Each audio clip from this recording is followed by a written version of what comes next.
Let me ask you something uncomfortable. Your evaluation visit in 12 months. You have a quality unit. You have committees. You have a draft SSR that is coming along nicely. And you are a quality director. If you ask your faculty staff right now, they would probably tell you that things are on track. But here's the question I want you to sit with. On track according to whom? Because in my experience, the institutions that are most confident about their readiness 12 months out are sometimes the ones that give the biggest surprises when the evaluators actually arrive. Not because they did not work hard, not because they did not care, but because they were measuring the wrong things. Today I'm going to give you the 5 indicators that actually tell you whether your institution is genuinely ready for an evaluation visit. Not the indicators your quality unit tracks, not the KPIs in your annual report. The 5 things that experienced evaluators look for and that most institutions never think to measure until it's too late.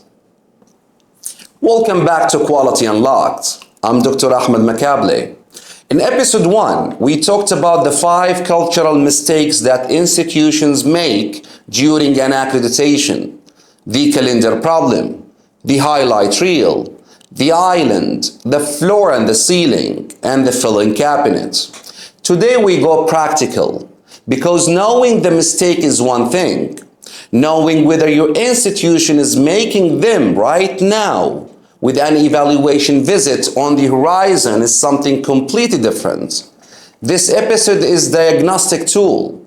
Use it honestly, use it with your team, and use it early enough to do something about what you find.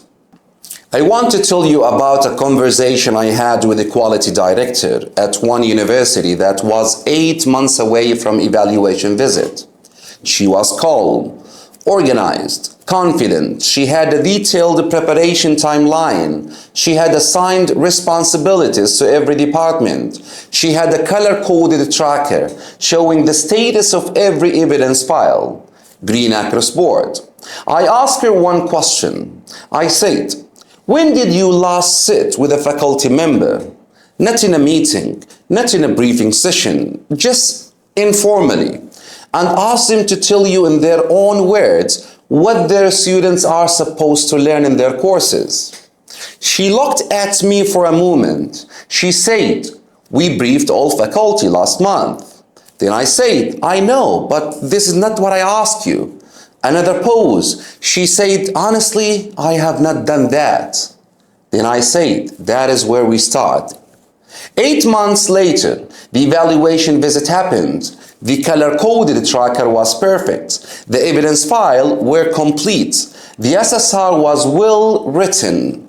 But the faculty interviews, the 30 minutes that mattered more than any document, were the weakest part of the visit. Not because the faculty were bad teachers, they were genuinely good, but because nobody had asked them to speak their practice out loud before the evaluators did.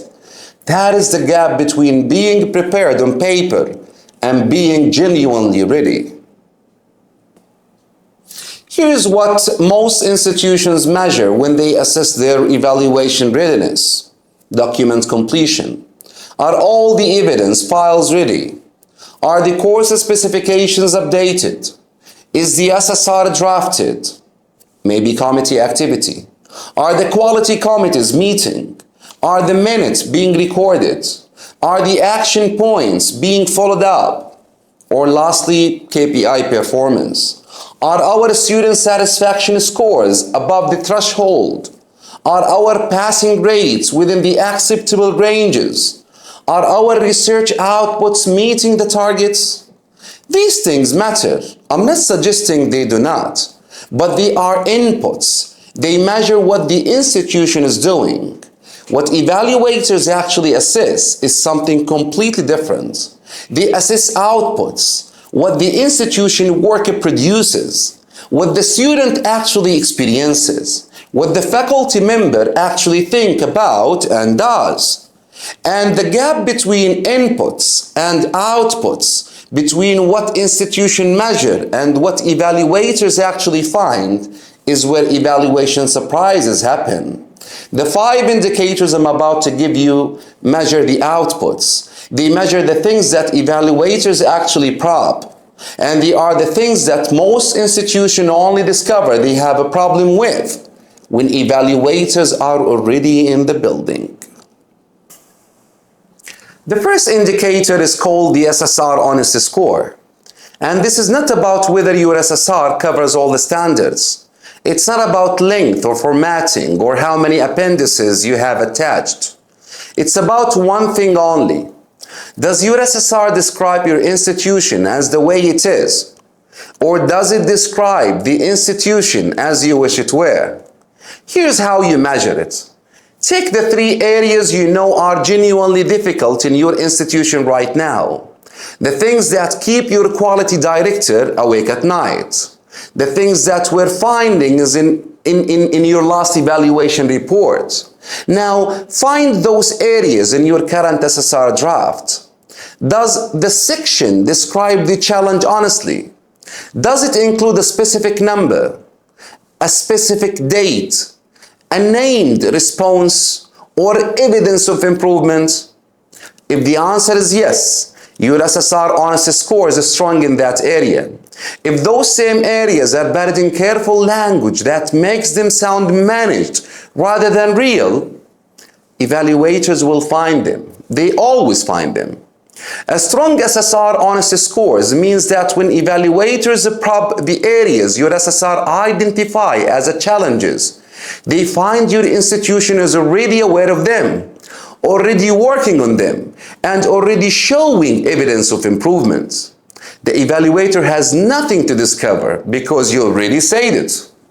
A weak SSR Honesty Score means evaluator find gaps your SSR never mentioned. And that gap between what you claimed and what they discovered becomes a finding in their formal report. The second indicator is called the Faculty Voice Test. And this one has nothing to do with documents. Select 10 faculty members at random from your ACRUS, your institution. Not your equality champions, not your heads of department. Random selection. ACRUS colleges, ACRUS experience levels, ACRUS disciplines, and sit with each one individually and informally, not in meeting room with a formal agenda. And ask them 3 questions. Question 1. Can you describe in your own words what your students are supposed to be able to do by the end of the course? Question 2. Can you give me a specific example of something you changed in your teaching in the last 2 years and why you changed it? Question 3. If an evaluator sat with your students right now without you present, what do you think they would actually say about their experience in your course? Listen carefully to the answers, not what they say, how they say it, because there is a very clear difference between someone speaking from their own experience and someone reciting something they were told in a briefing session. The first sound personal and specific and slightly imperfect. The second sound smooth and institutional and slightly hollow. Evaluators hear that difference immediately. A strong faculty voice test means 7 or more of your 10 randomly selected faculty members give specific, personal, authentic answers without hesitation. A weak faculty voice test means fewer than 5 can answer without sounding like they are reading from the SSR. If this is your result, you have a faculty voice gap, and it will show up in your evaluation visit, regardless how good everything else is. The third indicator is called the student confirmation rate. And this one requires genuine courage from your institution.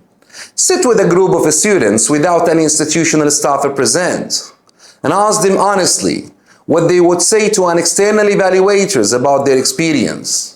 Tell them that you want their real answers, not the polite one.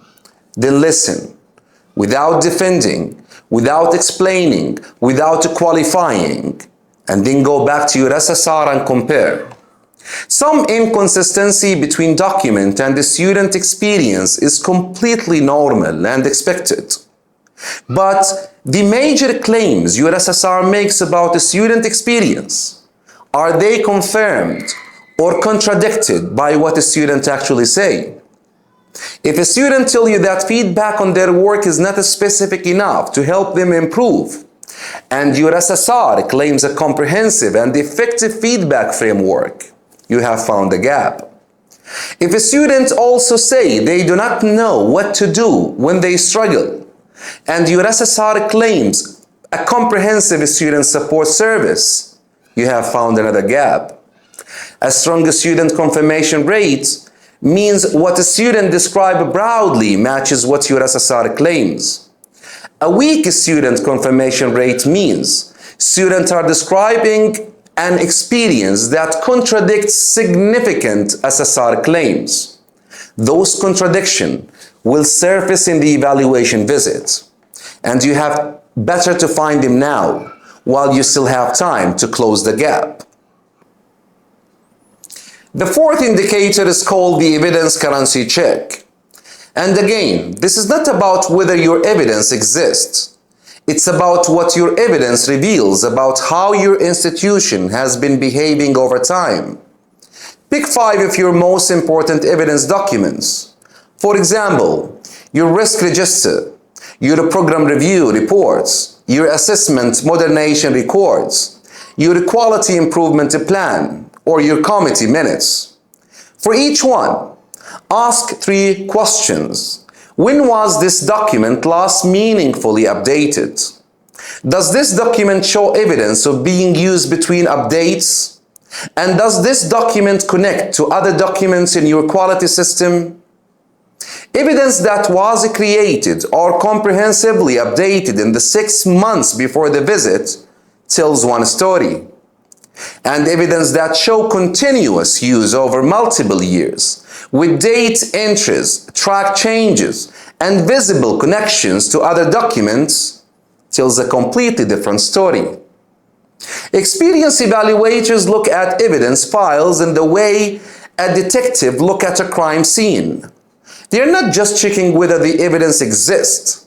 They are reading it for what it reveals about institutional behavior over time.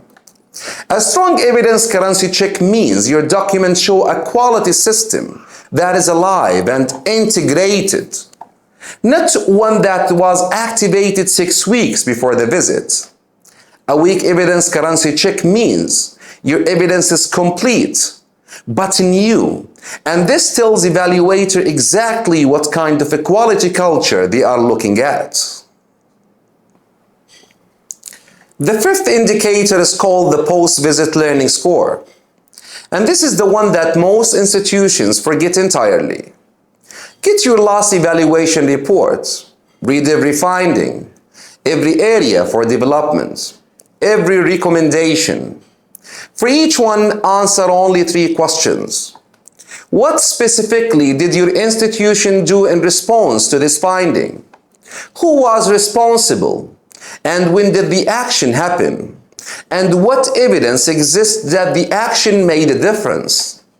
If you can answer all 3 questions for every finding, then your post-visit learning score is super strong. If most findings are only partially addressed or not addressed at all, your post-visit learning score is super weak. Evaluation panels almost always look at what was found in the previous visit and what the institution did about it. An institution that can walk evaluators through every previous finding with specific actions, specific owners, specific evidence of improvement is demonstrating the single most powerful signals of genuine quality culture that exists. So, if the last evaluation report is in your filing cabinet, open it now and do the job. 12 months before an evaluation visit. The most valuable thing your institution can do is not write more documents. It's find out the truth about itself. The SSR Honesty Score, the Faculty Voice Test, the student confirmation rate, the evidence currency check, the post-visit learning score. 5 indicators, 5 honest conversations with your institutions about where it actually stands. That honesty is the foundation of a genuine evaluation readiness, not the color-coded tracker, not the green status updates. So go and find it while you still have time to do something about it. Run this diagnostic with your quality team this week. Be honest about what you find and leave a comment. Which of these 5 indicators is your institution's biggest challenge right now? I read every comment, and your answer might become the subject of a future episode. I'm Dr. Ahmed Makable. This is Equality Unlocked.